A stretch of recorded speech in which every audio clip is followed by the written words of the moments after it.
Viewers, কেমন আছেন সবাই? আইটি কথার পক্ষ থেকে ওয়েব ডিজাইন বাংলা ভিডিওর আজকের পর্বে আপনাদের সবাইকে স্বাগত জানাচ্ছি। আমি আদনান হাসান। আমাদের আজকের পর্বের বিষয় হচ্ছে জেন কোডিং প্লাগইন। এটি কি এবং কিভাবে ইউজ করতে হয় সেই সম্পর্কে আমরা দেখব। তবে প্রথমে বলে নিচ্ছি জেন কোডিং প্লাগইনটা কি। জেন কোডিং প্লাগইন হলো এমন একটি প্লাগইন যার সাহায্যে আমরা দ্রুত কোড করতে পারি। তাহলে চলুন দেখা যাক। তো আমি প্রথমে নোটপ্যাড ওপেন করে নিচ্ছি। এখানে আমরা HTML এর বেসিক স্ট্রাকচার লিখে রেখেছি। এখন আমরা এখানে লিখতেছি H2 লেখার পর আমি যদি এখানে কন্ট্রোল ই প্রেস করি তাহলে আমাদের H2 যে স্ট্রাকচারটা সেটা চলে আসছে। এই কাজটা আমরা কিভাবে করতেছি? এই কাজটা করতেছি আমরা এখানে ছোট্ট একটা প্লাগইনের সাহায্যে, যার নাম হলো জেন কোডিং প্লাগইন। আপনারা এখানে দেখতে পাচ্ছেন আমরা যখন নতুন নোটপ্যাড প্লাস প্লাস ইনস্টল করি তখন কিন্তু আমাদের এখানে এই প্লাগইনটা থাকে না। এটাকে আমাদের ইনস্টল করতে হয়, দেন আমাদের এখানে আসে, তারপর আমরা এই কাজগুলো করতে পারি। সেটা ইনস্টল কিভাবে করতে হয় আমি সেই সম্পর্কে দেখাবো। আর হ্যাঁ, আপনি যদি এখনো আমাদের আগের টিউটোরিয়ালগুলো দেখে না আসেন তাহলে আমাদের ইউটিউব চ্যানেল আইটি কথা, আপনারা যদি ইউটিউবে আইটি কথা লিখে সার্চ দেন তাহলে আমাদের ইউটিউব চ্যানেল পাবেন। এখান থেকে আপনারা আমাদের আগের টিউটোরিয়ালগুলো দেখে নিতে পারেন। আপনাদের জন্য ভিডিওগুলো এখানে নিচে দেওয়া আছে, অথবা আপনারা এই প্লেলিস্ট থেকে বেসিক ওয়েব ডিজাইন কোর্স এই প্লেলিস্টটা দেখে নেবেন। এখানে আমরা ওয়েব ডিজাইন নিয়ে টিউটোরিয়াল করে রেখেছি। আপনি যদি এখনও আমাদের চ্যানেলটিকে সাবস্ক্রাইব করে না থাকেন তাহলে প্লিজ এখান থেকে সাবস্ক্রাইব করে নেবেন এবং আমাদের ভিডিওগুলো সবার আগে পেতে পাশে থাকা বেল বাটনটিতে ক্লিক করে রাখবেন। তবে জেন কোডিং প্লাগইন ইউজ করতে গেলে আমাদের ফার্স্টে এটিকে ডাউনলোড করতে হবে। তো ডাউনলোড করার জন্য আপনারা জাস্ট গুগলে লিখবেন Zen coding plugin Notepad plus plus.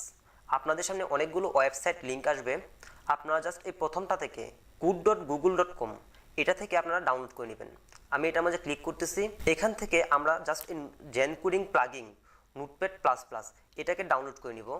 তো এটাকে ডাউনলোড করার জন্য এই যে এখানে Zen coding plugin Notepad plus plus version হলো 0.7, এটাকে আমরা ডাউনলোড করে নিব। এটা জাস্ট 99 কিলোবাইট। তো আমরা যদি এটার উপরে ক্লিক করি ডাউনলোড হওয়া শুরু হবে, যে আমাদের এখানে ডাউনলোড হচ্ছে। ডাউনলোড করার পর জাস্ট আমরা এই ফাইলটাকে ওপেন করব। ওপেন করার পর আমাদের সামনে এরকম একটা ফাইল চলে আসবে। এটা একটা জিপ ফাইল, এটাকে আমাদের আনজিপ করতে হবে। আনজিপ করার জন্য আপনাদের কম্পিউটারে উইনরার বা 7-জিপ এই টাইপের সফটওয়্যার থাকতে হবে। তো জাস্ট আমি এটার উপরে ক্লিক করতেছি। ক্লিক করার পর আমরা জাস্ট এটাকে মিনিমাইজ রেখে দিব। রাখার পর আমরা এখান থেকে লোকাল ডিস্ক মানে আমাদের সি ড্রাইভে প্রবেশ করব। সি ড্রাইভে প্রবেশ করার পর এখান থেকে প্রোগ্রাম ফাইলে যাওয়ার পর এখান থেকে নোটপ্যাড প্লাস প্লাস এটার মাঝে ক্লিক করব। এটার মাঝে ক্লিক করার পর এই যে এখানে প্লাগইন, এই প্লাগইনের মাঝে ক্লিক করব। প্লাগইনের মাঝে ক্লিক করার পর আপনারা জাস্ট এই ফাইলটাকে ওপেন করবেন।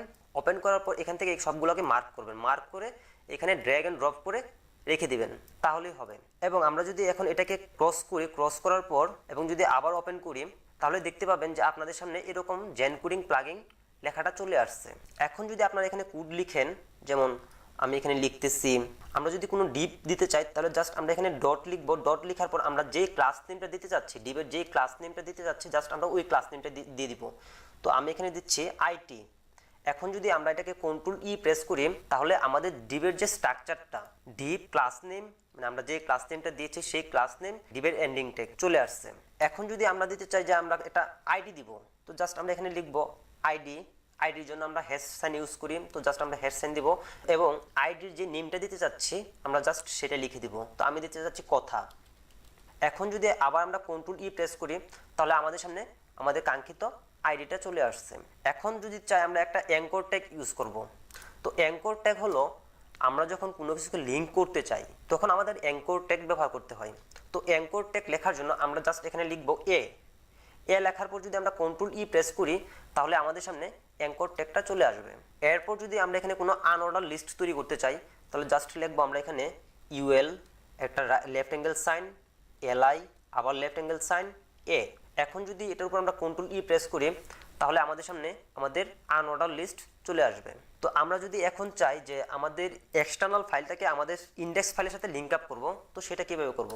তো সেটা করার জন্য আমরা জাস্ট প্রথমে লিখব লিঙ্ক। এখন যদি কন্ট্রোল ই প্রেস করি তাহলে আমাদের এই লিঙ্কটা চলে আসছে। এখন আমরা যদি এখানে style.css লিখে দিই তাহলেই হবে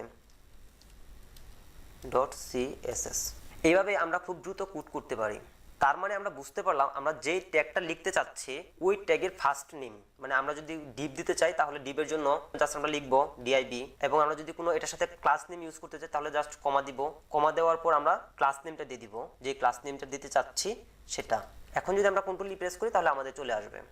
এভাবে আমরা খুব দ্রুত কোড করতে পারি। তবে আপনারা যারা নতুন অবস্থায় ওয়েব ডিজাইন শিখতেছেন তারা জেন কোডিং প্লাগইন ইউজ করবেন না, কারণ আপনারা যদি জেন কোডিং প্লাগইন ইউজ করেন তাহলে প্রতিটা ট্যাগের যে স্ট্রাকচার, যেমন এখানে আমি দিচ্ছি, আমাদের যে এই যে অ্যাঙ্কর ট্যাগের স্ট্রাকচারটা এটা অনেক সময় মনে থাকবে না।